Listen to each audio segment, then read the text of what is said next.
Assalamualaikum warahmatullahi wabarakatuh. Selamat pagi siswa-siswi hebat, siswa-siswi luar biasa, khususnya kelas 9 sekolah menengah pertama. Salam Pancasila.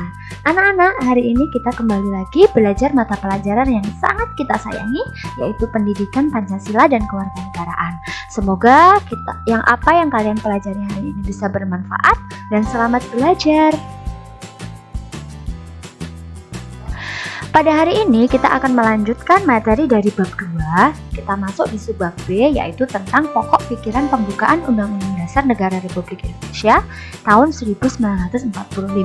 Setelah pada minggu lalu kita mempelajari tentang makna setiap alinea dalam pembukaan Undang-Undang Dasar tahun 1945.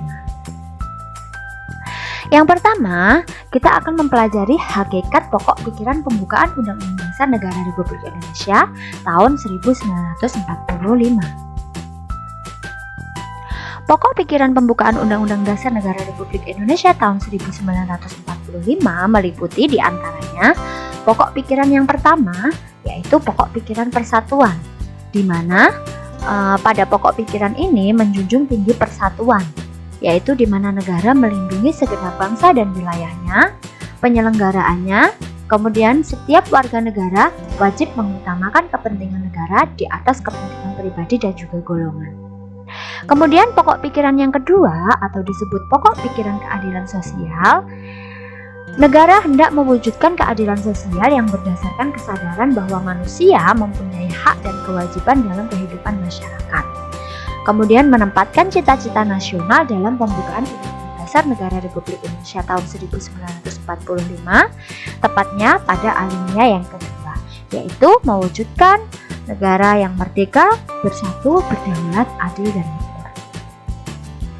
Pokok pikiran yang ketiga atau disebut pokok pikiran kedaulatan rakyat, yaitu menyatakan kedaulatan berada di tangan rakyat dan dilaksanakan menurut Undang-Undang Dasar dengan permusyawaratan perwakilan yang menjadi dasar politik negara. Hal ini menunjukkan bahwa negara Indonesia itu menjunjung tinggi musyawarah mufakat. Kemudian pokok pikiran yang keempat, yaitu pokok pikiran ketuhanan, di mana negara berdasarkan ketuhanan yang Maha Esa menurut dasar kemanusiaan yang adil dan beradab, mengandung makna bahwa Undang-Undang Dasar harus mengandung isi yang mewajibkan pemerintah dan penyelenggara negara lainnya untuk berbudi pekerti yang luhur, ya, dimana menunjukkan bahwa negara Indonesia adalah negara yang meyakini adanya Tuhan yang Maha Esa atau negara yang beragama. Kemudian yang kedua, kita akan mempelajari arti penting pokok pikiran pembukaan Undang-Undang Dasar Negara Republik Indonesia tahun 1945. Arti penting pokok pikiran pembukaan Undang-Undang Dasar Negara Republik Indonesia tahun 1945 diantaranya yang pertama, keempat pokok pikiran pembukaan Undang-Undang Dasar Negara Republik Indonesia tahun 1945 merupakan pancaran dari nilai-nilai Pancasila. Kemudian, pokok pikiran pembukaan Undang-Undang Dasar Negara Republik Indonesia tahun 1945 meliputi suasana kebatinan dari Undang-Undang Dasar tahun 1945. Pokok pikiran ini juga mewujudkan cita-cita hukum yang menguasai hukum dasar tertulis maupun yang tidak tertulis. Ya, hukum dasar tertulis adalah hukum yang tertulis dalam naskah dan telah diratifikasi oleh lembaga legislatif. Sedangkan hukum dasar yang tidak tertulis atau tidak tertulis dalam naskah, namun dijadikan sumber hukum sebagai pelengkap dari Undang-Undang Dasar. Kemudian selanjutnya, pokok pikiran pembukaan Undang-Undang Dasar Negara Republik Indonesia tahun 1945 merupakan sumber hukum tertinggi di Indonesia, maka harus dijabarkan dalam semua peraturan perundang-undangan yang berlaku di Indonesia, seperti ketetapan MPR, undang-undang, peraturan pemerintah pengganti undang-undang, dan lain sebagainya.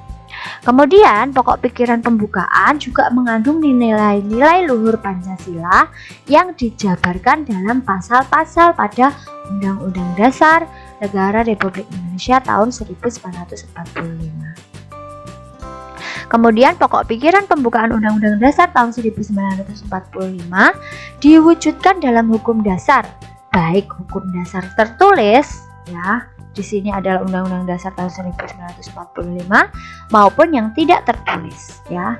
Aturan dasar yang timbul dan terpelihara dalam praktek penyelenggaraan negara.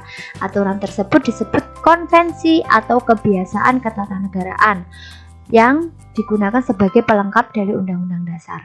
Contoh dari konvensi apa, Bu? Kalau di Indonesia contohnya adalah pidato presiden setiap tanggal 16 Agustus ya, sebelum peringatan kemerdekaan Indonesia.